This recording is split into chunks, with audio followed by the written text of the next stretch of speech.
أعوذ بالله السميع العليم من الشيطان الرجيم. بسم الله الرحمن الرحيم. أفضل الصلاة وأتم التسليم على نبينا نبي الهدى محمد وعلى آل بيته الطيبين الطاهرين، واللعنة الدائمة على أعدائهم إلى قيام يوم الدين. وبعد، السلام عليكم ورحمة الله وبركاته. أهلا ومرحبا بكم بالمحاضرة السادس من لقائنا الجديد. إن شاء الله نستمر بما بدأنا البارحة وننتهي من السؤال الأول ونستمر إلى بعض الأسئلة إن شاء الله. እንግዲህ ዛሬ ለስድስተኛ ቀን እየተገናኘን ነው። ያው የመጀመሪያው ጥያቄ ላይ ብዙ ሰዓታት ይወስድን ይመስለኛል።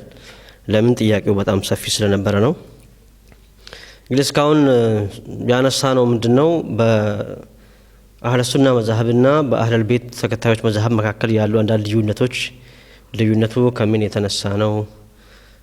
ነብዩ ያስቀመጡት ጉዳይ ይሄ ልዩነት እንዳይፈጠር ነብዩ ያስቀመጡት ዋስትና ምን ነበረ?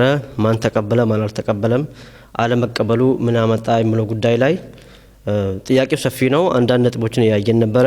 በተለይ ስለ ነዘረየቱ ሶሐባን በተመለከተ ያሉትን አንዳንድ ኮንሰፕቶች ከቁርአን እና ከታሪክ ከሪዋያም አንስተን በተለይ ሶሐባ የሚለው ቃል በቁርአን ውስጥ ያለው እንድምታ ምንድነው፣ በመዝሐብ አስተሳሰብ የመጣው ትርጉም ምንድነው የሚለውን ስናስተያይ አንዳንዴ በታሪክ በዋቂዒ በነብዩ ሱናና በቁርአን ያለው ሁኔታና በመዝሐብ አስተሳሰብ የመጣው የሶሐባን በተመለከተ ያለው ጉዳይ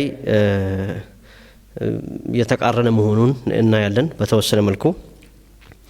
እና በአጠቃላይ የልዩነቱ መንስኤ ነብዩ ያስቀመጡትን ኑዛዜ ትቶ በዛ በተለይ ቁርአንን ሁሉም ሰው ቢቀበልም በዛ ላይ ኺላፍ ባይኖርም አህለል ቤት የተባሉን ወገን ባለመቀበል በእነሱ ፋንታ ሌላ ተቀያሪ አካላት በማስቀመጣቸውና የዲን ምንጭ እንደዛ በመሆኑ ያመጣው አንዳንድ ችግሮችን ያየነው እና እንደ በዲል ወይም ደግሞ ተቀያሪ ሆኖ የተቀመጠው ያለው ምንድነው፣ አጠቃላይ ሷሃቦች በነብዩ ዙሪያ የነበሩ ሰዎች ቅን ናቸው፣ ችግር የለባቸውም ተብሎ እነሱ ላይ በመመርኮዝ የዲኑ ምንጭ ማድረግና ሁሉንም በአንድ ፎልደር አስቀምጦ በዛ መልኩ ማሰብ ያመጣቸው ችግሮች አሉ። ያንን ሁኔታ ነው ያየነው። እና ይሄን ሁኔታ ስናይ ደግሞ በቁርአን ውስጥ ያለው ሱሐባ ወይም ደግሞ ሱህባ ወይ አስሐብ የሚለው ቃል ምን ትርጉም አለው? በሷሊህና በጣሊህ መካከል ልዩነት ያረጋል ወይ ብለን ካየን በኋላ በቁርአን ውስጥ ሱሐቦች ተጠቅሰዋል። ሶሐባ በሚል ስም ባይሆንም ተጠቅሰዋል። በሙሃጅሪን ስም ወይም ደግሞ በአንሳር ስም ወይም በሙተበዑን ስም ወይም በተለያዩ ቃላቶች ስለነሱ የተነገረ ጉዳይ አለና እና ቁርአን ውስጥ ያለው የነሱ ታሪክ ቁርአን ያወደሳቸው ክፍሎችም አሉ። ውዳሴ ብቻ ነው ወይ ሌላ የተኮነኑበት ወይ የተወቀሱበት ነገሮችም እንዳሉ ያንን በሙሉ ዝርዝሩን ቁርአን እያነሳን ስናይ ነበረ እና ነገሩ ሰፊ ነው። ከዛ በኋላ ነው እንግዲህ ከነዚህ ሁለቱ ከባባድ ነገሮች ወይም ደግሞ ከአላህ ቁርአን ወይ ኪታብና ከአህለል ቤት በማፈንገጥ ሌላ ተቀያሪ ላይክ በመያዙ ምክንያት ከዛ ደግሞ የመጣው ዲን ምንጭ ስላልሆነ የነብዩ ያስቀመጡት ምንጭ ስላልሆነ ከዛ ብዙ ነገሮች ተከስቷል ማለት ነው። እና ያንን ጉዳይ ነው ያየነው። ምናልባት ከቁርአን አይተናል። በነብዩ ራሳቸው ሰለላሁ ዐለይሂ ወሰለም ስለ ሷሃቦች ያሉት ነገር ምንድነው፣ ስለ ሷሃቦች ያላቸው ራእይ ምንድነው የሚለውን ስናይ ደግሞ በብዙ ሪዋያዎች ሁሉም ሷሃቦች ላይ ቅን አድርገን ማስቀመጥ እንደማንችልና ላይክ ምርጥ ሷሃቦችም እንዳሉ ሁሉ ሌሎች በዛ መልኩ ያልተገለጹ ወይም ደግሞ በኒፋቅ ወይም ደግሞ በእንቢተኝነት ወይ ከነብዩ ህልፈት በኋላ ወደ ጃሂልያ በመመለስ በዛ የተጠቀሱትም እንዳሉ ነው ያየነው። እና ከዛ በኋላ ያሉት ኺላፋዎች ማለት ነው በአቂዳ ላይ ይሁን በፍቅህ ጉዳዮች ላይ ይሁን በአኽላቅ ላይ ይሁን በፍክራ ላይ ይሁን ላይክ በሲያሳ ይሁን የመጡ ነገሮች ያንን ምንጭ ለቆ ሌላ ተቀያሪ ነገር አድርገን በማስቀመጣችን ነው የሚል ድምዳሜ ላይ መድረስ ይቻላል ማለት ነው። እንግዲህ ከዛ በማስቀጠል የተጠየቀው ጥያቄ እህታችን የጠየቀችው ጥያቄ ስለ ሶላት ነበረ ስለ ሶላት ወይም ደግሞ የሶላት ሙቀደማ የሆነው ስለ ውዱእ ነው። ምናልባት ዛሬ ወደዛ እንመለሳለን ማለት ነው። ሶላት ላይ ምንድነው የተጠየቀው ጥያቄ? አንዳንድ ሰዎች ውዱእ ሲያደርጉ እግሮቻቸውን ይታጠባሉ፣ ሌሎቹ ደግሞ ያብሳሉ፣ አይታጠቡም እና ይሄ ነገር ከምን የመጣ ነው? በተለይ ላይክ የአህለል ቤት መዛብ ተከታዮች ወይም ደግሞ በተለምዶ ሺዓ የሚባለው ወገን በውዱእ ወቅት እግራቸውን ያብሳሉ እንጂ አያጥቡም። የአህለ ሱና ወይም አህለ ሱና ጀማዓ መዛብ ተከታዮች ደግሞ ብዙውን ጊዜ በውዱእ ጊዜ ላይ እግሮቻቸውን ይታጠባሉና የትኛው ነው? ለምን ይሄ ልዩነት ተፈጠረ ነው? በጣም አግባብነት ያለው ጥያቄ ነው የተጠየቀው። ምናልባት ወደ መልሱ ከመሄዳችን በፊት እንግዲህ በተለይ ሶላትና ከሶላት ጋር የተያዙ ጉዳዮች ለምሳሌ ውዱእ የሶላት ሙቀዲማ ነው። ያለ ውዱእ ሶላት የሚባል ነገር ሊኖር አይችልም። መጀመሪያ ውዱእ መሆን አለበት። እነዚህ ደግሞ እነ ሶላት እና የመሳሰሉት ነገሮች ላይ ዑቡድያ ናቸው ማለት መሰራት ያለባቸው ነብዩ ሰለላሁ ዐለይሂ ወሰለም በሰሩት መንገድ በሰሩት መልኩ ነው እንጂ ሌላ ምንም ነገር መቀነስም ሆነ መጨመር በዛ ላይ የማይቻል ነው። ስለዚህ እነዚህ ደግሞ እነዚህ ተግባሮች ላይ ከመሰማራት በፊት እውቀት ያስፈልጋል። እውቀት ማለት ለምሳሌ ነብዩ እኔ ሲሰግድ እንዳያችሁ አድርጋችሁ ስገዱ ነው ያሉት። እኛ ደግሞ በነብዩ ዘመን ስላልነበረን በአካል ሲሰግዱ አይተናናቅም። እኛ የሚደርሰን ነብዩ እንዴት ሲሰግዱ እንደነበረ ወይ ሁኔታው በሪዋያ ነው። እኛ በሐዲስ ነው የሚደርሰን እንጂ ዳይሬክትሊ ያንን ነገር ወይም ደግሞ ሙባሸረተን የመመልከት እድሉ አልገጠምንና ከየት ነው የምናወስደው? አሁን ወደ ኋላ ስንመለስ አሁንም የምንጭ ጉዳይ ነው ማለት ነው። የነብዩን ሶላት ወይም ደግሞ የነብዩን ውዱእ ወይ የነብዩ ሌሎች ተግባራት እንዴት በምን መልኩ ያድርጉ እንደነበረ አንደኛ ነብዩ በተግባር ያሳዩት ጉዳይ ነው። ሁለተኛ በትዕዛዝ በቃላቸው ወይ በሐዲስ በምንለው ነገር ላይክ የተወልን ጉዳይ ነው። ወይም ደግሞ አይተው እንደዚሁ ለምሳሌ ላይክ ነብዩ ያልተቃወሙት ነገር ተቅሊል ይባላል። ይሄም ከነብዩ ሱና ነው።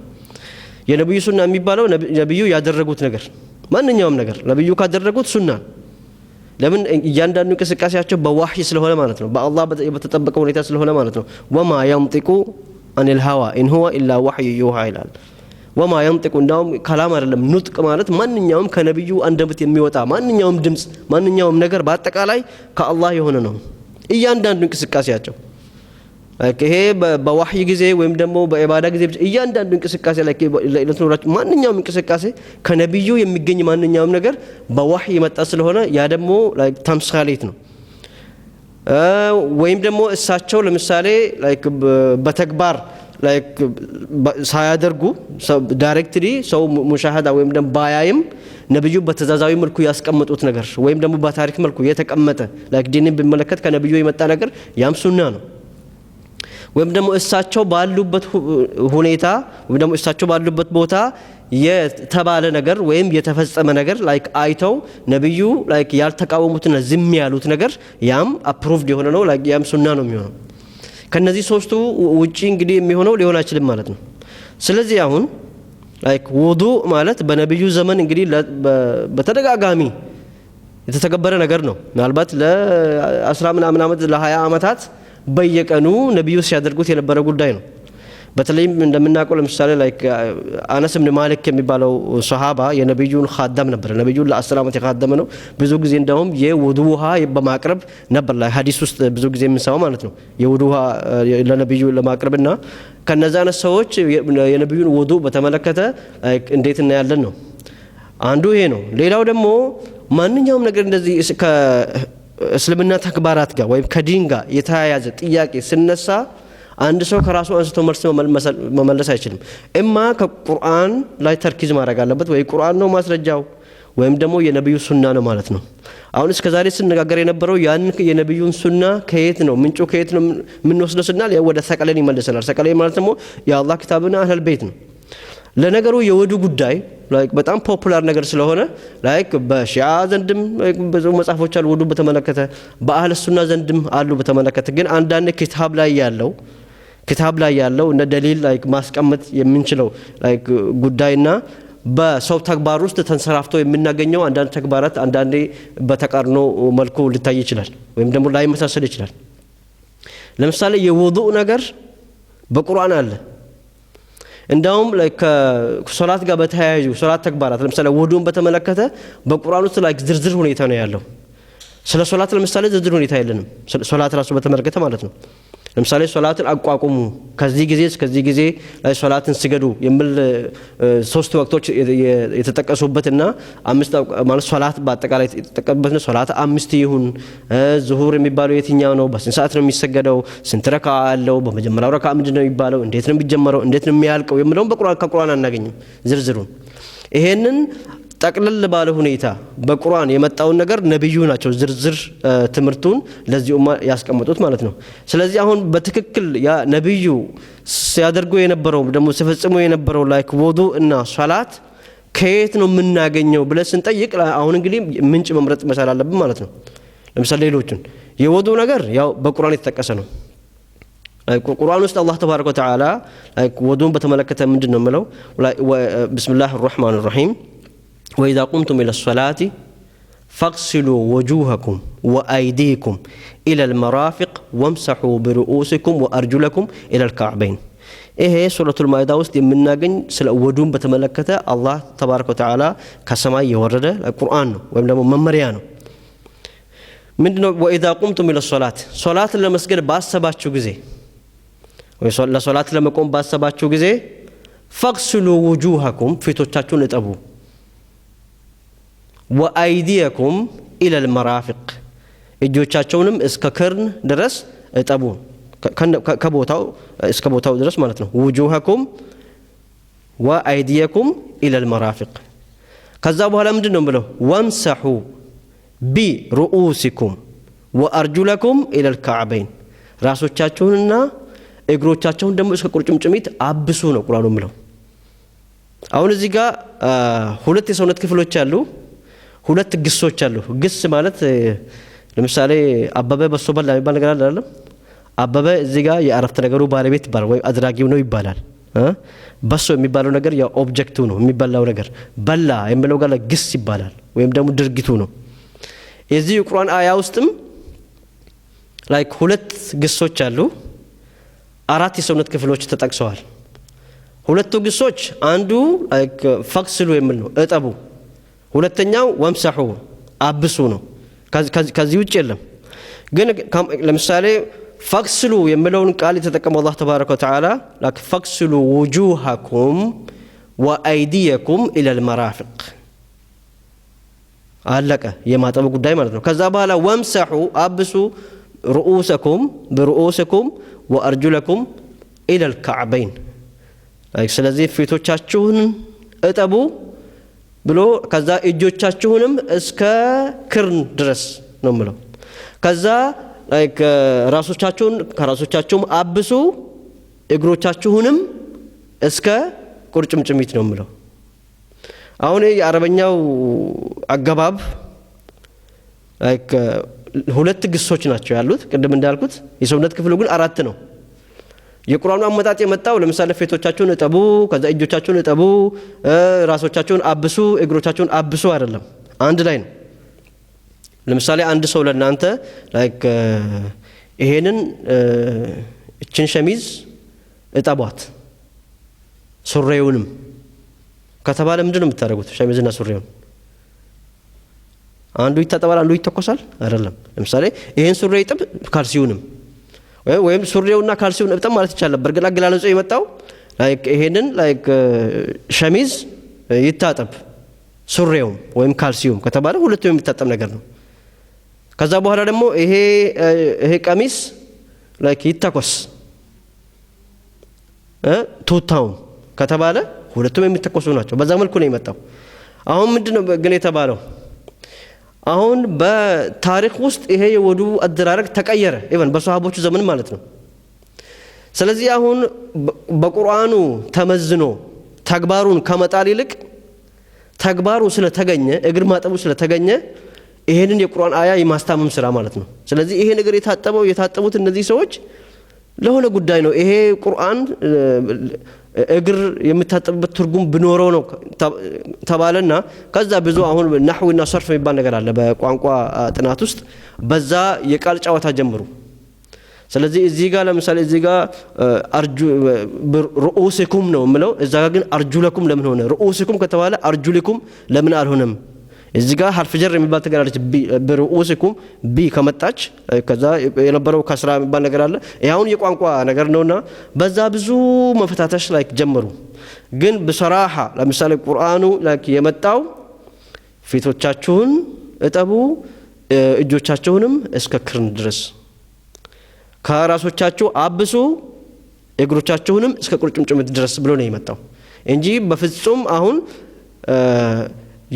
ማጠብ የሚለው ቃል ተጠቀሰው ለፊትና ለእጅ ነው ማበስ የተባለው ከራስ ቅልና ከእግር ጋር የመጣው ነው ግን ለምሳሌ እግርን ከዚህ ወስደው ወደዛ ወደ ፊትና ለፊትና ለእጅ የመጣውን ላይ ግስ ለእግር ሰጥተው ከዛ እዚህ ማበስ የምትለዋ ይሄኛው ለምሳሌ ራሳቸውን እጠቡ አለማለታቸው ጥሩ ነው ለምሳሌ አሁን ራስ ይታበሳል ሌላው ደግሞ ብዙ ጊዜ አሁን ዒባዳ ሲባል ላይክ ዑቡድያ ተውቂፊያ ያስፈልገዋል ተውቂፊያ ማለት ከዚህ በፊት የተደረገው መልኩ ማድረግ ነው እንጂ ላይክ የማሻሻልና የመለወጥ ነገር አይፈቀድም በዲን ውስጥ ማለት ነው ይሄ እንትኑን አለመቀበል ነው ለምሳሌ በዚህ መልኩ ሲገዱ ከተባለ አሁን ራሳቸውን አብሶ ከተባለ አይ እኔ ራሴ ፎሮፎር ስላለው ማጠብ አለብኝ አይባልም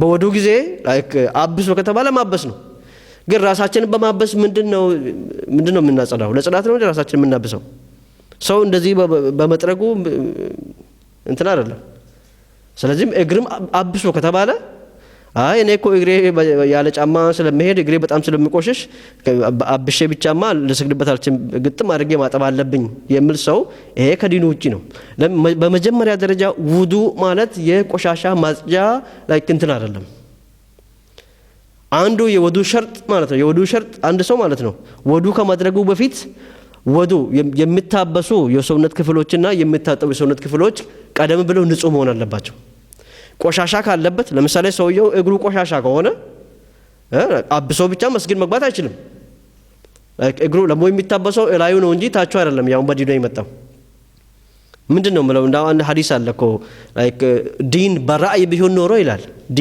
በሰው አስተሳሰብ በሰው ጭንቅላት ቢሆን ኖሮ እግር መታበስ የነበረበት ስሩ ነው እንጂ እላዩ አልነበረም ይላል لو كان الدين بالرأي لكان مسح الرجلين تحتها وتحتهما ወይ ምን تحتهما ዲን እንዲሁ በሰው ጭንቅላት ቢሆን ኖሮ እግር መታበስ የነበረበት እላዩ ነው ወይስ ታቹን ነው ከስር ነበር መታበስ የነበረ ግን አይደለም በዲን የመጣው ግን እላዩን እስከ ቁርጭምጭሚት እንደናበስ ነው በቁርአን የመጣው ይሄ ነው ይሄ አሁን ቁርአኑ ነው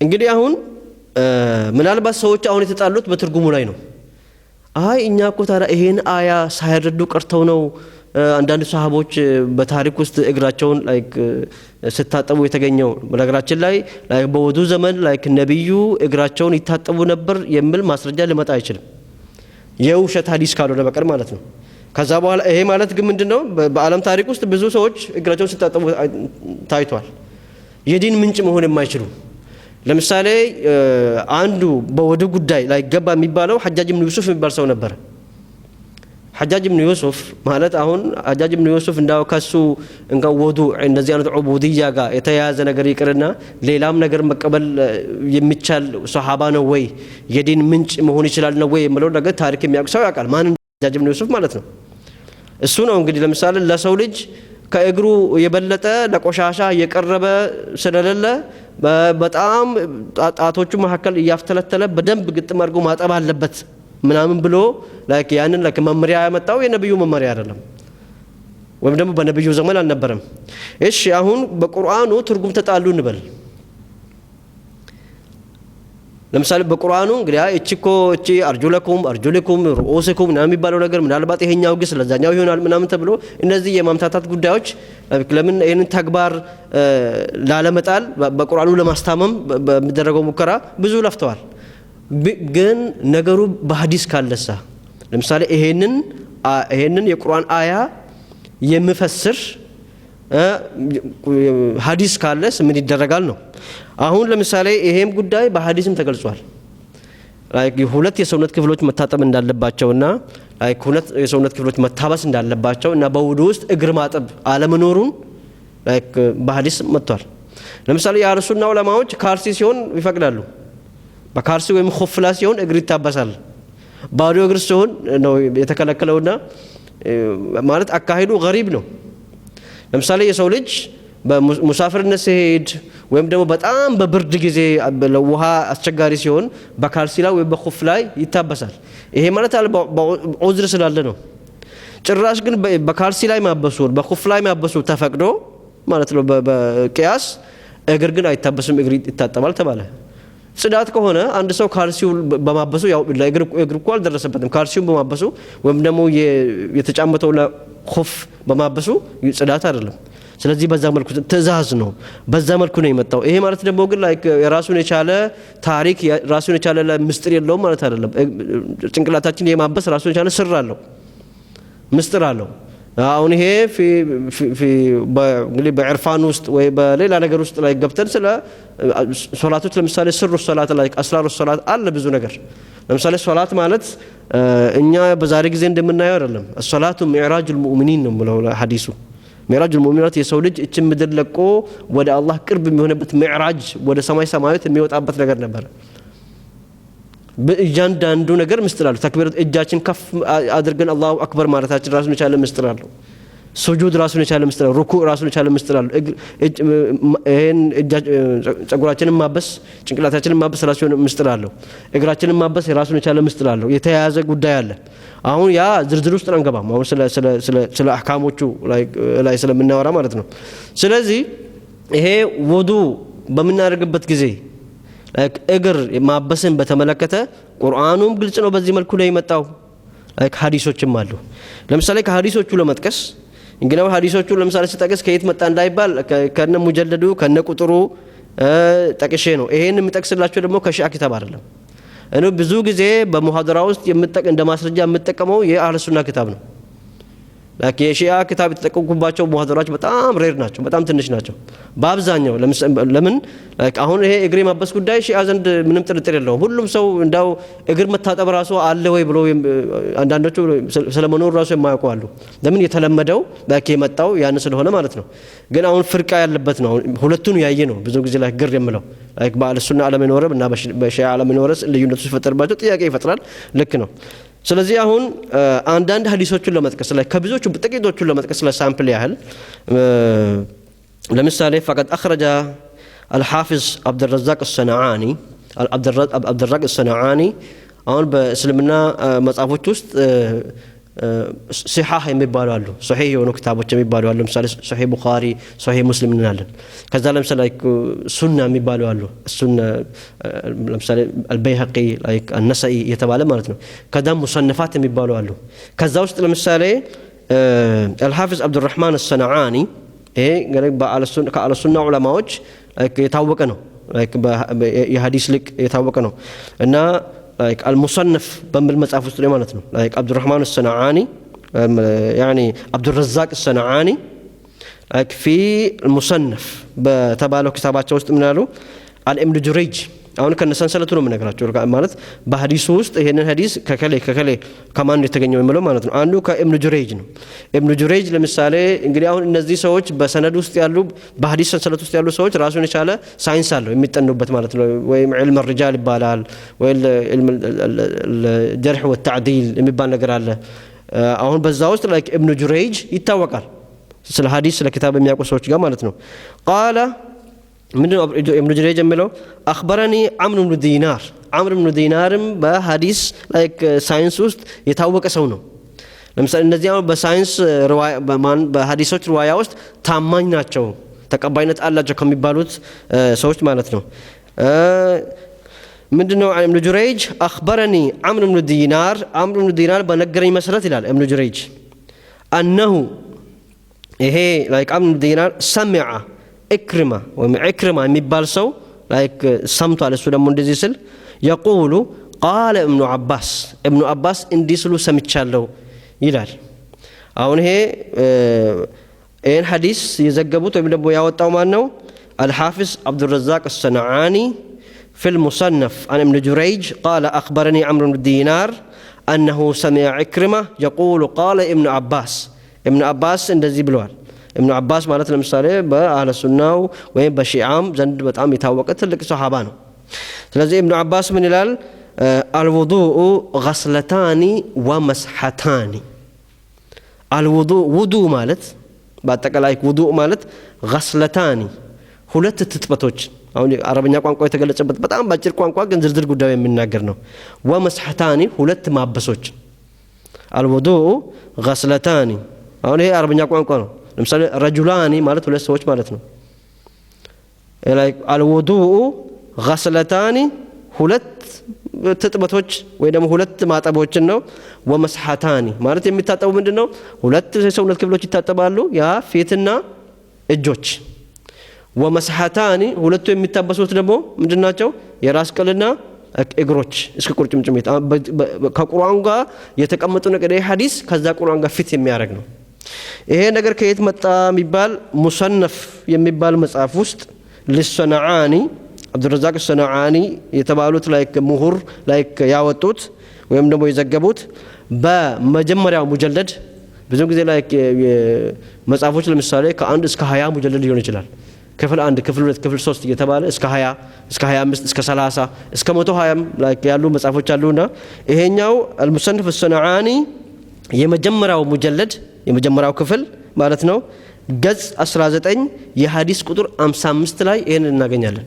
ላይክ ስለ ኪታብ ስለ ቁርአን የሚያክሰው ይሄን ቼክ ማድረግ ይችላል ማለት ነው ላይክ በዚህ አሁን ባልነው المصنف በተባለው የአብዱረዛቅ ሰናዓኒ አሁን ባልነው ሰሰለት الوضوء غسلتان ومسحتان ውዱእ ማለት ሁለት የሰውነት ክፍሎች ይታጠባሉ ላይክ ሁለት የሰውነት ክፍሎች ደግሞ ይታበሳሉ ይሄው ነው ማለት ነው ላይክ ውዱእ ከዚህ ያለፈ አይደለም ይሄ አሁን ውዱእ ዋጅቡ ነው ከዛ ግን ብዙ ሱናዎች አሉ ከዛ ለምሳሌ ሌላ ማግመጥመጥ አፍንጫ ውስጥ ውሃ ጨምሮ እንትን ማድረግ እንደዚህ ሙቀደማቶች ናቸው ስለዚህ ዋጅቡ ስናወራ ግን ግዴታ የሆኑት መቅረት የሌለበት ነገር ምንድነው ሁለት የሰውነት ክፍሎችን ማጠብና ወይም ደግሞ ላይክ ፊትና እጅን ማጠብ የራስ ቅልና እግሮችን ላይክ ማበስ ነው الوضوء غسلتان ومسحتان በሚል የመጣ ማለት ነው ይሄ አብዱረዛቅ ሰናዓኒ المصنف በተባለው ላይክ ክታብ ውስጥ ያስቀመጡት ነው ابن عباس ደግሞ ማን እንደሆነ ያው ይታወቃሉ عند الشيعة والسنة ሁለተኛ واخرج الحافظ ابو بكر ابن ابي شيبه ከዛ በፊት እንደው واخرجه الطبري ማለት ላይክ ታሪክ الطبري የሚባል አለ ሌሎችም ላይክ ተፍሲር الطبري አለ ይሄ الطبري የሚባለው ትልቅ በጣም የታወቀ ከአህለ ሱና ዓለም ላይክ አንዱ ነው እና ብዙ ጊዜ በተፍሲርና በታሪክ ይታወቃሉ ብዙ ሙጀለድ የሆነ የታሪክ መጽሐፍ አለ ላይክ ታሪክ الطبري ይባላል እንደዚሁም ላይክ ተፍሲር الطبري ይባላል የطبري ተፍሲር የቁርአን ላይክ ትርጉም ተፍሲር ማለት ነው በጣም የታወቀ ሰው ነውና እዛ ውስጥ ምንድነው የሚያስቀምጠው واخرج الطبري ايضا بنفس الاسناد አሁን ቅድም ባልነው ላይክ ሰነድ ማለት ነው ቅድም ያነው ሰነድ ማለት ምንድነው ابن جريج قال اخبرني عمرو بن دينار انه سمع اكرمه قال ابن عباس بذيه سند لايك ምንድነው ያሉት حدثنا ابو كريب قال حدثنا محمد بن قيس له سلسلة ጨምሮ ማለት ነው عن ابن جريج عن عمرو بن دينار عن اكرمه عن ابن عباس قال الوضوء غسلتان ومسحتان አሁን የቅድሙን አያ ማለት ነው የቅድሙ አብዱረዛቅ ሰናዓኒ በሙሰነፍ ውስጥ ያወጡት ነው ይሄኛው ደግሞ ተፍሲር الطبري በተፍሲሩ ውስጥ ወይም ደግሞ በታሪኩ ውስጥ ያስቀመጠው ላይክ ነው واخرجው አሁን ይሄን ምንድነው በተፍሲሩ ውስጥ ነው ከየት ነው طبري የተባለው ለምሳሌ ተፍሲር الطبري ስድስተኛው ሙጀለድ ገጽ 128 ላይ እናገኘዋለን አሁን ሐዲስ ማለት ነው እንዲሁም الدر المنصور للسيوطي سيوطي የሚባል ደግሞ ሌላ الدر المنصور የሚባል የቁርአን ተፍሲር አለ እዛ ውስጥም الدر المنصور للسيوطي ሁለተኛው ሙጀለድ ገጽ 464 ላይ ይሄንን ሐዲስ እናገኛለን ማለት ነው በተመሳሳይ ሰነድ الوضوء غسلتان ومسحتان የሚለው ማለት ነው ይሄ ሁለተኛው ነው ሶስተኛ واخرجه الحافظ ابو بكر بن ابي شيبه ላይክ አቡ በክር ኢብኑ አቢ ሸይባም በአህለ ሱና የሐዲስ ሊቃውንት ውስጥ ቀዳሚ ቦታ ያለው የሚታወቅ ምሁር ነው واخرجه الحافظ ابو بكر بن شيبه موقوفا عن عكرمه حيث قال حدثنا ابن عيينه عن عمرو بن دينار عن عكرمه ይሄኛው ግን ልዩነቱ ያለው ምንድነው ቅድም ምንድነው ያለው ሐዲሱ ሰንሰለቱ ላይ ያለው ኢብኑ አባስ ላይ ነው የሚያልቀው وقال ابن عباس بلون يمتاو يقدموا ሁለቱ ማለት ነው በሙሰነፍ አብዱረዛቅ الصنعانيና በተፍሲር الطبري ውስጥ ያለው ላይክ ከኢብኑ ጁረይጅ አብዱ ኢብኑ ዲናር ኢክሪማ ኢብኑ አባስ ብሎ ነው የሚመጣው እዚህ ጋር ግን አቡበክር ኢብኑ አቢ ሸይባ የሚለየው በምንድነው ኢብኑ አባስ ላይ ይቆም የነበረውን ኢክሪማ ላይ ማቆሙ ብቻ ነው ሐዲሱ እንዳለ ነው ግን ሰንሰለቱ ላይ ኢብኑ አባስ ጋር ሳይደርስ ኢክሪማ ራሱ እንዳለ ኢክሪማ በመጀመሪያው ላይ ያለው ኢብኑ አባስ እንዲስል ሰምቻለሁ ብሎ የተናገረው ነው ያለው አሁን ደግሞ ኢክሪማ ራሱ እንዳለ ብሎ ነው አሁን ይሄኛው ሰው ሐዲሱን የዘገበው ማለት ነው عن إكرمة قال الوضوء غسلتان ومسحتان ልክ ሶስተኛ ማለት ነው በተለያየ መልኩ ተለያዩ ዑለማዎች በተለያየ ላይክ ምናልባት በትንሽ የሰነድ ላይክ ወይ ደግሞ ስለ ልዩነት ይሄን እናገኛለን ማለት ነው አሁን እነዚህ ያስቀመጥናቸው ሐዲሶች ማለት ነው وهذا الحديث يجمع طرقه من أصحاب الأحاديث سندا like عند السنة وهو على شرط البخاري ومسلم አሁን ይሄንን ቡኻሪና ላይክ ሙስሊም ይሄን ሐዲስ ባይዘግቡትም ሐዲሱ ግን የተዘገበው በእነሱ ፕሪንሲፕል ነው በእነሱ ሸርጥ ነው ብዙ ጊዜ ሐዲሶች አሉ ለምሳሌ ላይክ ለም ይخرجاه ቡኻሪና ሙስሊም ላይክ ባወጡትም እነሱ በሚያምኗቸው የሪጃሎች ወይም ደግሞ ሐዲስ ሰንሰለት ውስጥ ያሉ ሰዎች በታማኝ እነዚህ ቡኻሪ ሙስሊም ዘንድ ታማኝ የሆኑ ሰዎች ናቸው በሌላ ነው ሸርጡም በእነሱ ሸርጥ ነው በቡኻሪና ሙስሊም ፕሪንሲፕል ነው ላይክ ሐዲሱ የተዘገበው በእነሱ ክታብ ውስጥ ላይክ ባይገኝም ማለት ነው እና በዚህ መልኩ መቀመጡን ላይክ እናያለን ማለት ነው ስለዚህ አሁን ሐዲሱ ብዙ ሐዲሶች አሉ ከዛ ውስጥ አሁን እንደ ሳምፕል ነው ማስቀመጥላችሁ ማለት ከታወቁት እና ከታማኝ ከሆኑት ላይክ ምንጮች እንደ አህለ ሱና ታማኝ የሆኑ ምንጮች ለማለት ነው እንዳውም ሌላ ጊዜ ደግሞ وقال الطبري في تفسيره በሌላ ቦታ ላይ حدثني يعقوب قال حدثنا ابن عليا قال حدثنا عبد الله العتكي عن إكرمة قال لك يقدم سلسلته هدو አሁን ደግሞ ኢክሪማ ጋር ደርሶ ቀደም ያልነው ሰው ጋር ደርሷል ማለት ነው ምንድነው ليس على الرجلين غسل انما نزل فيهما بالمسح ይሄ ደግሞ ግልጽ አድርጎ መጣው ጭራሽ ليس على الرجلين غسل እግሮች ማጠብ የሚባል ነገር የለም እግሮች እጠቡ ተብሎ የመጣ ዲን የለም በውዱ ውስጥ ማለት ነው ይሄ ነገር እግራችን ላይ እግራችንን አንታጠብ ማለት አይደለም አሁን የምናወራው ስለ ውዱ ነው እግርማ መታጠብ አለበት እግሩ ቆሻሻ ሆኖ ሰው ከውዱ በፊት እግሩ ማጽዳት አለበት እግሩ በደንብ አጥቦ ካደረቀ በኋላ ነው ደግሞ ላይ መታበስ ያለባቸው ነገሮች እርጥብ መሆን የለባቸውም ለምሳሌ ጸጉራችን ላይ እርጥብ ከሆነ መጀመሪያ አድርቀን ነው ማበስ ያለብን እግር እርጥብ ከሆነ መድረቅ አለበት ከማበስ በፊት ማለት ነው የሸርጡ ነው ስለዚህ ليس على الرجلين غسل እግሮች ላይ ማጠብ የለም አልመጣም انما نزل እነዚህ እግሮችን በተመለከተ የወረደው የቁርአን አያ ማለት ነው فيهما بالمسح አብሱ በማበስ ነው የመጣው እንጂ የለም ጭራሽ በዚህ መልኩ ያስቀምጣል ይሄ ለምሳሌ የት ነው አልብትሩ ተፍሲር الطبري ስድስተኛው ሙጀለድ ገጽ 129 ላይ በዚህ መልኩ ተቀምጦና ያለ ማለት ነው አሁን እንግዲህ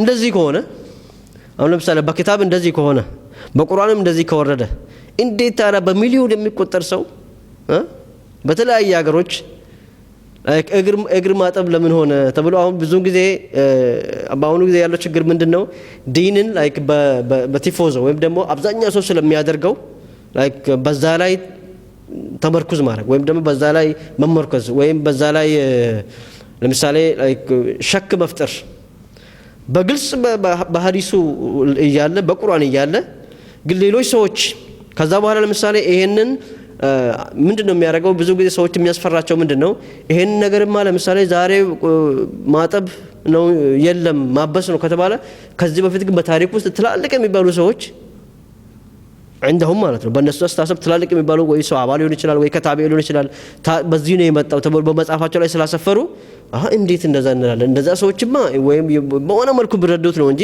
የሆነ ሌላ ምስጥር አለው እንጂ እንደዛ አያደርጉም ነበር በሚል የሆነ የማስረጃ እንትን ሳይሆን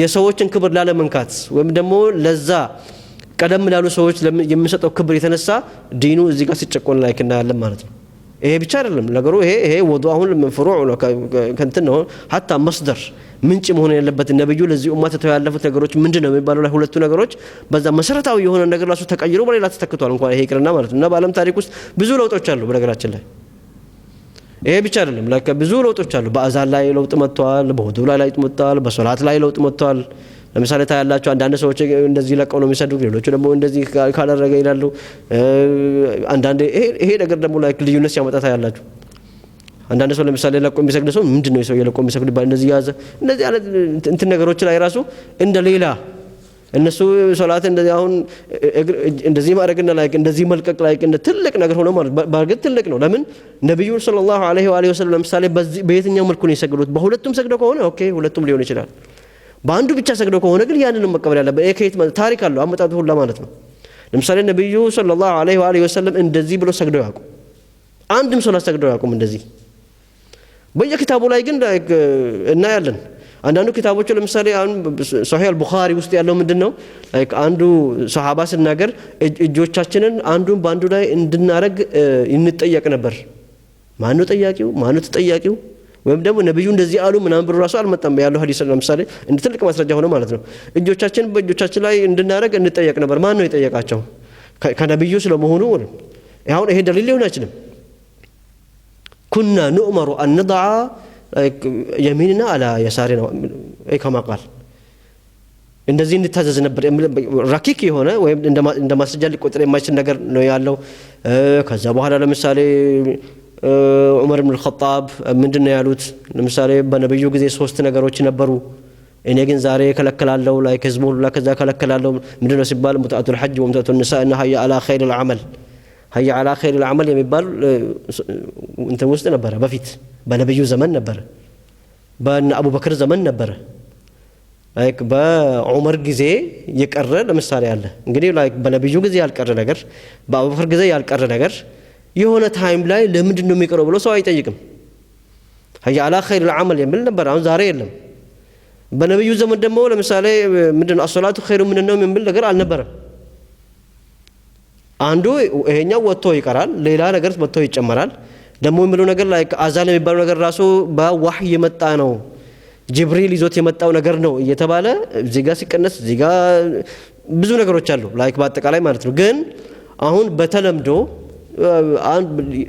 ሰው ለሐቅና ወይም ደግሞ ለማስረጃ ሳይሆን ለመዝሐብ ተገዢ ሆኗል በቃ የኔ ግሩፖች እኔ ከዚህ በፊት ያየሁት ነገር ላይክ አያቶቼ አባቶቼ ጓደኞቼ እኔ የቀራሁባቸው ሼኾች እንደዚህ ሲያደርጉ ነው ያደረኩት በቃ ይሄን ነው የሚይዘው ሌላ ዛሬ የሰማሁት ነገር አዲስ ነገር አልቀበልም አዲስ የሆነው ለኛ ጆሮ ነው እንጂ ነገሩ ጉዳይ ለምሳሌ ይሄ ዛሬ 600 ዓመት 700 ዓመት ላይክ የነበሩ መጽሐፎች ናቸው ላይክ ያን ጉዳይ ማለት ነው ግን ከጊዜ ብዛት እየመጣ ነገሮች እየተቀየሩ ብዙ የተቀየረ ነገር አለ ይሄ ብቻ አይደለም ብዙ ነገር አለ ማለት ነው ለምሳሌ ይሄንን በሚመለከት ለምሳሌ ይሄን ውዱ በሚመለከት الحجاج وتدخله في الوضوء ቅድም እንደነገርኳችሁ ለሐጃጅ ኢብኑ ዩሱፍ የሚባል ሰው ለምሳሌ በታሪክ ውስጥ ይሄን ሰው የሚያውቅ ማለት ነው ስንት ሱሐባ የጨረሰ በጣም እጅግ ሰፋክ የነበረ የሚታወቅ ነው ለሐጃጅ ኢብኑ ዩሱፍ የሚባል ሰው ማለት ነው ለምሳሌ ዝም ብሎ ስሙ ስላማረ ብቻ ወይም በታቢዒ ወይ በነብዩ ዘመን ሱሐቦችን የሚያውቅ ሰው ስለሆነ ብቻ ብዙ ጊዜ አሁን ማን አደረገ ምን ታሪክ ተፈጠረ ማን አጠፋ የሚለው ስለማናቅ ይሄንን ለምሳሌ እንደ መስደር እንደ ዲን ምንጭ ይዞ መቀበሉ እንትና ለምሳሌ ምንድነው አንዴ የሆነው إهم الطبري في تفسيره حيث قال حدثنا حميد بن مسعدة قال حدثنا بشر بن عبد المفضل عن حميد أي عن حميد حدثنا يعقوب ابن إبراهيم قال حدثنا ابن عليا قال حدثنا حميد قال موسى ابن أنس لأنس ونحن عنده أهون قدم بياتشالو لايك أنس بن مالك يا نبيو خادمين نبر السلامة نبيوني خادمنا ስለ ነብዩ ውዱ ጠንቅቆ የሚያውቅ ከሱ በላይ ሊኖር አይችልም ለምን ብዙ ጊዜ እንደው የሚታወቀው የውዱ ውሃ በማቅረብ ማለት ነው ምንድነው ማለት አንድ ሙሳ ኢብኑ አነስ የሚባል መጣና ይላል ለአነስ እንደዚህ ስል ሰምተነዋል ብሎ ሰውየው አንድ የሚተርክ ነገር አለ ያ አባ ሐምዛ አሉ አባ ሐምዛ ማለት አነስ ኢብኑ ማሊክ ማለት ነው ان الحجاج خطبنا بالاحواز احواز በሚባል ቦታ ላይ ሐጃጅ ኹጥባ አደረገልን ወይም ደግሞ ዳዕዋ አደረገልን ንግግር አደረገልን ወነህኑ معه فذكر الطهور ያደረገውም ዳዕዋ ስለ ጣሃራ ነው ስለ ንጽህና ስለ ውዱእ فقال ምንድነው ያለው ይሄ ሐጃጅ የሚባል ሰውዬ ማለት ነው اغسلوا وجوهكم وأيديكم وامسحوا برؤوسكم وأرجلكم القرآن آية عند الله كتكسب وهلا من دنيا له وإنه ليس شيء أقرب من آدم إلى خبثه من قدميه لسولج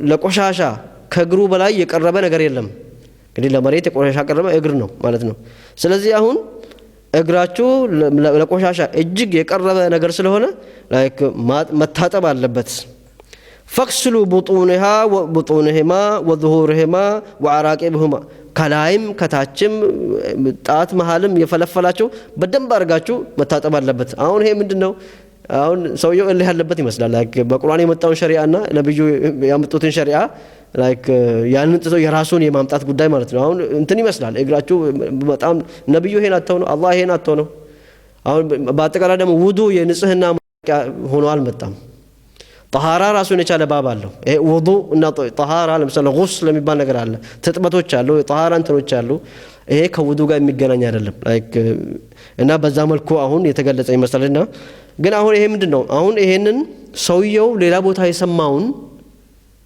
ለአነስ ኢብኑ ማሊክ የተረከለት ነው የሆነ ቦታ ላይ ሐጃጅ የሚባል ሰው እንደዚህ አህዋዝ የምትባል ቦታ ላይ እንደዚህ እኮ አናገረና እንደዚህ እግራችሁ መታጠብ አለበት ታቹም ላዩም በደንብ መታጠብ አለበት ለምን ሲባል ለቆሻሻ የቀረበ እንደ እግር የለም ከሰው ልጅ የሰውነት ክፍል ምናምን ብለዋልና ምን ትላለህ ሰውየው አሁን ግር ብሎታል ማለት ነው ምናልባት ይሄን የሚጠይቅ ሰውየው ሌላ ነገር ነው የሚያውቀውና ሰውየው ደግሞ እዛ አህዋዝ የምትባል ቦታ ላይ ሰው ሰብስቦ ዳዕዋ ሲያደርግ የነብዩን ወዱ ሁኔታ ለመቀየር ማለት ነው ከዛ አሁን አመጣና ምንድነው ግን فقال انس ይሄን ከሰማ በኋላ ግን አነስ ኢብኑ ማሊክ ምንድነው ያለው ነብዩ ካዳም የነበረው ስለ ነብዩ ወዱ ምናልባት ጠንቅቆ የሚያውቅ ምንድነው ያለው صدق الله وكذب الحجاج መልሱ ይሄ ነው صدق الله እውነት ተናገረ በቁርአኑ وكذب الحجاج ይሄ ሰውየው ግን ሐጃጅ የሚባል ሰው ቀጠፈ ወይ ዋሸ ተብሎ አሁን ያ ሰውየው የሚለውን የወዱ አደራረግ እግሪ ታጠብ የሚለው ነገር ሐሳብ አነስ ኢብኑ ማሊክ አልተቀበለውም ላይክ ማለት ነው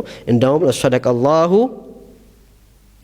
كما جاء في القرآن وكذب الحجاج الله እውነት ተናገረ ላይክ እግራችሁን አብሱ ላይክ ነው ያለው ይሄ ሐጃጅ የሚባል ሰውዬ ግን እሱ ውሸታም ነው ቀጠፈ ዋሽ ሆነ ብሎ ነው ከዛ ወምሰሑ برؤوسكم وارجلكم የሚለውን በአላህ ተባረከ ወተዓላ በቁርአኑ ከራስ ቅላችሁ ራሶቻችሁን አብሱ እግሮቻችሁንም ላይክ አብሱ እስከ ቁርጭምጭሚት ያለውን የቁርአን አያ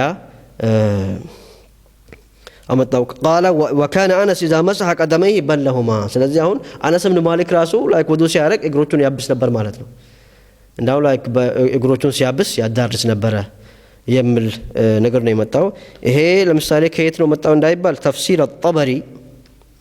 الطبري ስድስተኛው ሙጀለድ ገጽ 128 ላይ በዚህ መልኩ እናገኛለን ማለት ነው እና ይሄ ነው ላይክ እንግዲህ አሁን ከቁርአን የተገለጸው አያ ይሄ ነው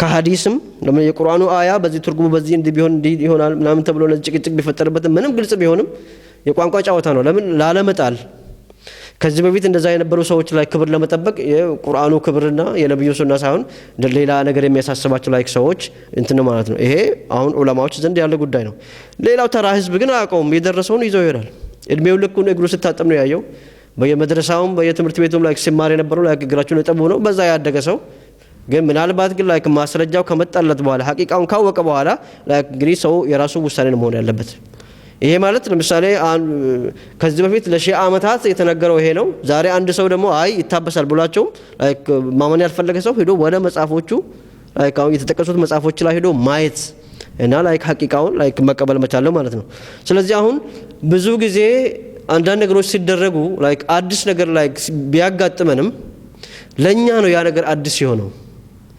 ሚዛናችን ላይ ዕልም መሆን አለበት ማስረጃ መሆን አለበት ይሄ ነገር የሚያደርጉ ሰዎች ገና ለምሳሌ ሰው እግሩን በማበሱ ወይም ደግሞ እግሩን እጁን ለቆ በመስገዱ ወይ የሆነ ነገር በማድረጉ ወይም ለምሳሌ ምንጣፍ ላይ አልሰግድም እኔ አፈር ላይ ነው የምሰግደው ወይ እንጨት ላይ ነው የምሰግደው ወይ ወረቀት ላይ ነው የምሰግደው ወይ ሌላ ነገር ነው የምሰግደው የሚል ሰው አይቶ በቃ እነዚህማ ሙሽሪኮች ናቸው እንደዚህ ናቸው ተብሎ እንዲሁ ላይክ ያለ ምንም ሚዛን በስሜት ብቻ ላይክ መናገር ሳይሆን ወደ እውቀት ተመልሰው ነገሮችን ማወቅ ያስፈልጋል ማለት ነው። ይሄ ማለት እንግዲህ አሁን እኛ ለምትጠየቀው ጥያቄ ማስረጃ በማቅረብ ላይክ መልስ መስጠት ብቻ ነው እንጂ የሰው ልጅ ላይክ መቀበል አለመቀበል እንግዲህ ይሄ መብቱ ነው። ለምን ይሄ ከዚህ በፊት ለስንት ዓመታት ሲደረግ የነበረው ነገር ላይክ ዛሬ ተነስቶ የፈለገ ግልጽ የሆነ ማስረጃ ቢመጣለትም ላይክ ቅርም ብሎ ሰው አለ። ይሄ ደግሞ እንቅጣዕ ይሄ እንግዲህ ውሳኔና ላይክ አንዳንድ ላይክ እርምጃ ለሐቅ አለመቆምና ነገሮችን ቶሎ ላይክ ላለመቀበል ነው። ይሄ ደግሞ ምንድነው እንደዚህ አይነት ላይክ ዑቡድያ ጋር ዒባዳ ጋር የተያዙ ነገሮች በነገራችን ላይ ማለት ነው ነብዩ ባመጡት መልኩ ካልሆነ በቀር የዒባዳነታችን ተቀባይነት እንዳይኖረው የሚያደርግ ነው። ምናልባት እንግዲህ ላይ ጀህል ከሆነ ሰው የማያውቅ ከሆነ ሳያውቅ ከሆነ እንግዲህ አላህ ተባረከ ወተዓላ ምናልባት እስትግፋር ያደርግ ይሆናል ካወቀ በኋላ ይተውበታል እንጂ አሁን ለ20 ዓመት የሰገደውን ሶላት ዛሬ ሁሉንም ቀዷ ያውጣ አይባልም። ግን አትሊስት ግን ማስረጃ የመጣለት ሰው ላይክ የገባው ሰው ክታቡን ሄዶ አረጋግጦ ይሄን ሐቁን ያየ ሰው ለምን ሁሉም ሰው እግሩን ታጥቦ ለምን አንድ ሰው በምድር ላይ ለምን አይቀርም? እኔ ለምሳሌ አይ ዶንት ኬር ማለት ማስረጃው ከመጣልኝና ሐቂቃውን ካወቅኩኝ እርግጠኛ ከሆንኩኝ ሌላ አማራጭ አሳማኝ ነገር እስካልመጣልኝ ድረስ ይሄ ከሆነ ላይክ ነብዩ ሱና የተባለ ጠቅላላ ሰው እግሩን ማጠብ ይችላል። እኔ አብሼ ነው የምሰግደው። ይሄ ማለት ግን ለምሳሌ ችግር የሚያመጣባችሁ ከሆነ ለምሳሌ እግር አብሶ በመስገድ አንዳንድ ቦታዎች ላይ ምንድነው የምታደርገው ጉል ሊፈጠር ይችላል። አሁን እንደዚህ ሊሰግድ ነው እንደገና ሳትታጠብ እግርን አብሰ ብቻ ከተባለ ከዛ አብሶ ካበቃ በኋላ እግሩን መታጠብ ነው። ለምሳሌ አንዳንድ ሰዎች አሉ ማለት እንደዚህ በማስረጃ ምናምን ብታስረዷቸው ምናምን የማይገባቸው ስለዚህ ምንድነው ማድረገው ለወዱ እኔ እግር ማጠብ የለም ማለት አውቄያለሁ አሁን የነብዩ ሱና እንዳልሆነ የሌሎች ሱና እንደሆነ በቁርአን የመጣውን በሐዲስ የመጣውን ከነብዩ የተገበሩት የወዱ ተግባራት እንዴት እንደሆነ ካወቅኩኝ በኋላ እያወቅኩኝ ማጥፋት አልችልም። ስለዚህ ምናልባት ችግር የሚያመጣብኝ ከሆነ ለምሳሌ እግሬን አብሼ መስገዴ አለመታጠቤ ለህይወት የሚያሰጋ ከሆነ እግሬን አብሼ ከጨረስኩ በኋላ እታጠባለሁ ወይ ደግሞ መጀመሪያ እግሬን ታጥቤ ከደረቀ በኋላ አብሳለሁ እንጂ እልህ አያስፈልግም። ወይ እስከ ዛሬ ድረስ እናንተ እግራችሁን የምታጠቡ ሰዎች ላይ ገደል ገብታችኋል ሶላታችሁን ላይ ገደል ገብቷል ዛሬ ታበሳል ተብሎ በእልህ የሚደረግ ከሆነ እንትን አይደለም ህክማ ያስፈልጋል። ላይክ ሰውን ማስረጃ ጠቅሶ መሆን ያለበትን ላይክ በዚህ መልኩ ነው ብሎ ላይክ ማስረዳት ነው። ላይክ ከተቀበለ ይቀበላል ካልተቀበለ አይቀበልም። ግን ተቀብሎ የሰራ ሰው እሰየው። ሌላው ግን ለምሳሌ ላይክ እግሩን እያበሰ የሚሰግድ ሰው ላይ ጣት መቀሰር ጥፋት ላይ እንደሆነ አሁን አንዳንድ ጊዜ አሁን ምንድነው የተፈጠረው በአለም ታሪክ ላይ ቢድዓ የነበሩ ነገሮች ላይክ ሱና ሆኖ መጡ ሱና የነበሩ ላይክ ቢድዓ ሆኖ ተቀላቅሏል። ለምሳሌ አንድ ብዙ ጊዜ ሌላ ጥያቄ የሚያስነሳው የሶላት ለምሳሌ የመስገጃ ቦታ ላይክ ጀብሃ መስጊድ الجبሃ ላይክ የት ማረፍ አለበት የሚለው ነው። ነብዩ ሰለላሁ ዐለይሂ ወሰለም ለምሳሌ አንድም ሶላት በህይወታቸው የተነጠፈ ጨርቅ ላይ ወይም ምንጣፍ ላይ ሰደው ያውቁ። አሁን እንግዲህ ላይክ ሊገርም ይችላል ላይክ ስለዚህ አሁን አብዛኛው ሰው የሆነ መስጊዶች ለምሳሌ በምንጣፍ ላይ ተነጥፎ ምንጣፍ አይነጠፍ ማለት አይደለም ግን የሱጁድ ቦታ መሆን ያለበት ወይ አፈር መሆን አለበት ወይ ከአፈር ጋር የተያያዘ ነገር ዳይሬክት የአፈር ውጤት የሆነ ነገር ለምሳሌ ቅጠል ሊሆን ይችላል ወይም ደግሞ ላይ ካርዳዳ ወረቀት ሊሆን ይችላል ከዳይሬክት ከመሬት ውጤት ጋር የተያያዘ የሚለበስና የሚበላ ነገር ስቀር መሆን አለበት። ለምሳሌ ጥጥ ላይ አይቻልም ለምን የሚለበስ ነገር ነው። ወይ ጤፍ ላይ ወይ በቆሎ ላይ መስገድ አንችልም የሚበላ ነገር ስለሆነ ማለት የሚለበስና የሚበላ ነገር ስቀር ላይክ መሆን ያለበት ላይክ ነብዩ አላህ ተባረከ ወተዓላ ላይክ ያዘዛቸው እንግዲህ ራሱን አፈር ላይ መስገድ ራሱን የቻለ ብዙ ምስጢር አለው። ለአላህ ተዋዱዕን መተናነስን ሲምቦሊክ ነው። ሲምቦሊክ ማለት እያንዳንዱ እንቅስቃሴያችን ሶላት ውስጥ ያለው ማለት ነው ስፖርት አይደለም። እያንዳንዱ እንቅስቃሴ ራሱን የቻለ ምስጢር አለው። ላይክ በእያንዳንዱ ሩኩዕ ውስጥ ራሱን የቻለ ብዙ እስራር አለ። ለዛም ነው በነገራችን ላይ እያንዳንዱ ሰው የሚሰግደው ሶላት ላይ አንድ አይደለም። በሐዲስ ለምሳሌ ያለ ሁለት ሰዎች ሶላት ይሰግዳሉ የሁለቱም ሩኩዑም ስጁዱም ተመሳሳይ ነው በሁለቱ ሰዎች ሶላት መካከል ግን የሰማይና የምድር ልዩነት አለ ይላል ዑረፋዎች አሉ ለምሳሌ ይሄንን አላህ ተባረከ ወተዓላ ሶላት ማለት ሚዕራጁል ሙእሚን ሚዕራጅ ታውቃላችሁ አይደል ሚዕራጅ ማለት ነብዩ ለምሳሌ ወደ ሰማይ አረጉ ምናምን ሲባል ሚዕራጅ ታውቃላችሁ ነብዩ እስከ ሰባተኛው ሰማይ እስከ ኢቨን ላይክ ጅብሪል ራሱ ከኔ ከዚህ በኋላ ማለፍ አልችልም አንተ እለፍበት ድረስ ማለት ነው ከዛ ራሱ ላይክ ጅብሪል ከዛ በላይ ይሄዱበት ከዛ በኋላ ግን ለዚህ ኡማ ደግሞ ተመሳሳይ ኤክስፒሪየንስ ሰው እንዲኖረው ሶላት አስቀምጠለት الصلاه معراج المؤمنين ላይክ ነብዩ ይሄን ላይክ ሶላት ከሰማዩ ነው ያመጡት በአላህ ትእዛዝ ምን መሆን እንዳለበት ለምሳሌ ሱብሃን ረቢል ዐዚም ወቢሐምዲሂ ያሉበት መቼ ነው በየትኛው ሰማይ ላይ ነው እዛ ጋር ያጋጠማቸውን ያዩትን ነገር ላይክ ያንን እንትን ነው ላይክ ይዘው የመጡትና የሰው ልጅም ደግሞ በዚህ ሶላት አሁን ለምሳሌ መጨረሻ ላይ ስንጨርስ ሰላም አለይኩም ወራህመቱላህ እንላለን ይሄ ማለት እኮ ላይክ በቃ ጉዞዬን የሄድኩበትን ቦታ ተመልሼ ጨርሼ መጥቻለሁ እኛ ግን የትም አይደለም እንዳውም በሶላት ወቅት ነው ሌሎች ብዙ ነገር የምናስታውሰው እንኳን እችን ምድር ለቀን ወደ አላህ ቅርብ ሆነ ላይክ ሚዕራጅ ማድረግ ይቅርና በሶላት ጭራሽ ሶላት ስንቆም ነው የራሳው ነገር ራሱ ትዘምረን በተቀራሚ ማለት ነው አሁን እኛ እችን እንደምንጫወትባት ጉዳይ አይደለም ሶላት ራሱን የቻለ ትልቅ ምስጢር ነው አሁን በታሪክ ተሰማላችሁ በሷሃቦች ዘመን ወይም ደግሞ አንዳንድ ጊዜ ሰሃም ሲወጉ ቁስል ምናምን ሲኖርባቸው የሆነ ነገር ውስጣቸው ሲገባ በሶላት ጊዜ ያወጡላቸው ነበር ይባላል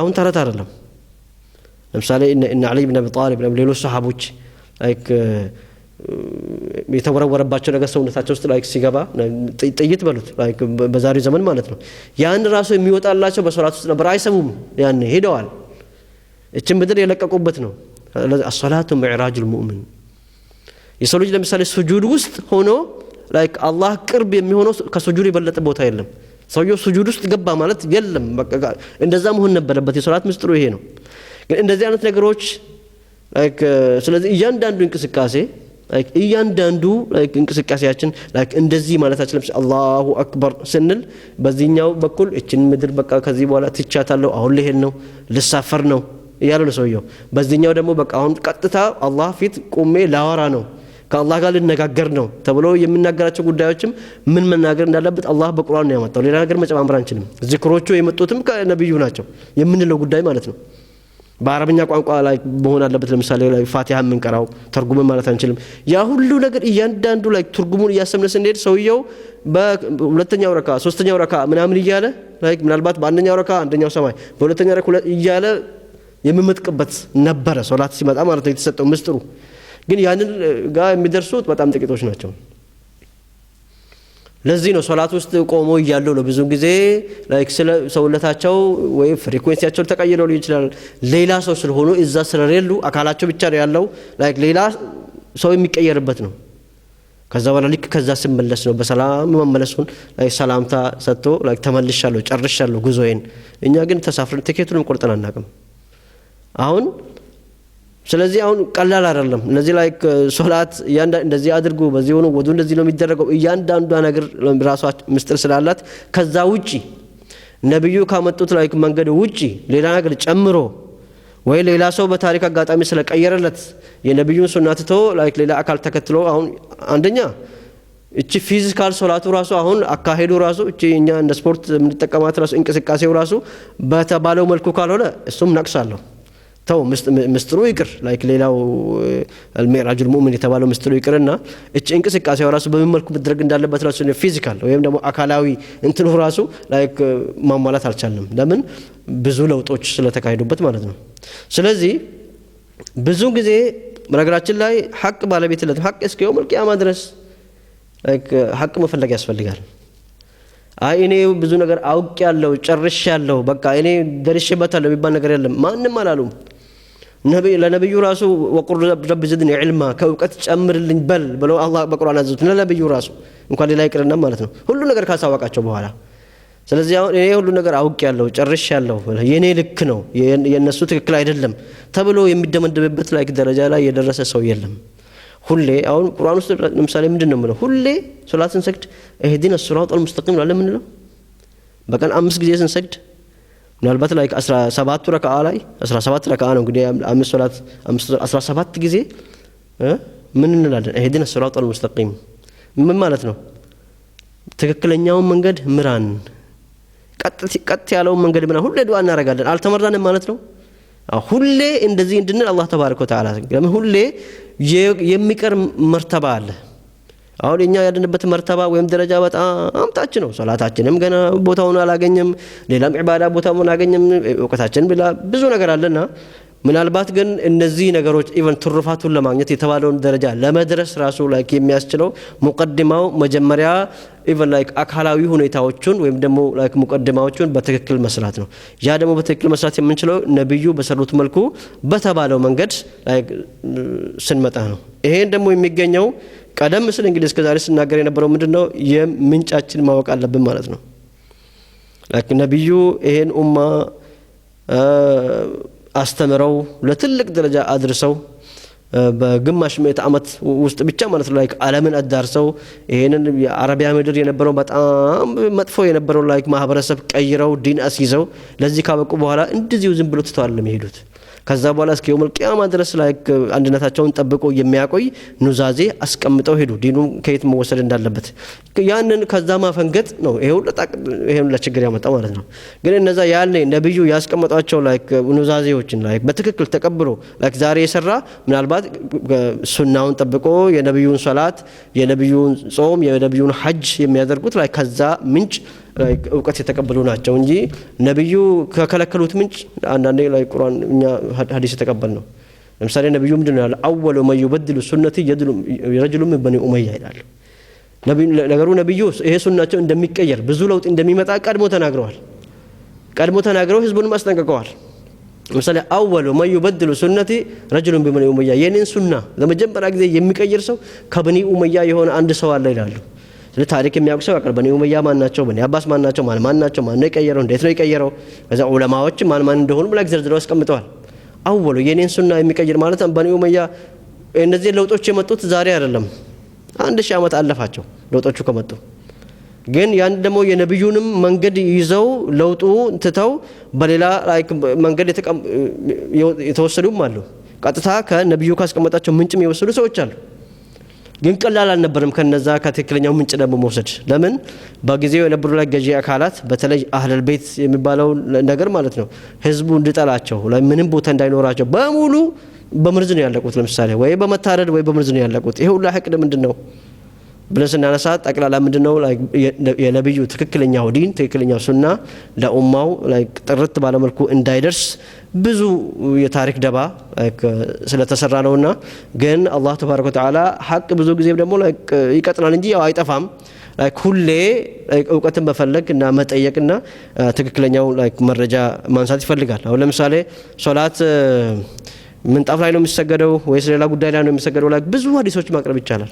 በነብዩ ዘመን ኢቭን ሱሐቦች በጣም ሙቀት በሆነ ጊዜ በጣም መሬቱ በሚያቃጥል ጊዜ ራሱ አንዳንድ ሰዎች ላይ ወይ ጥምጣማቸውን ወይም ጨርቅ ሲያነጥፉ ነብዩ ይከለክሏቸው ነበር። በችግር ጊዜ ራሱ ማለት ነው።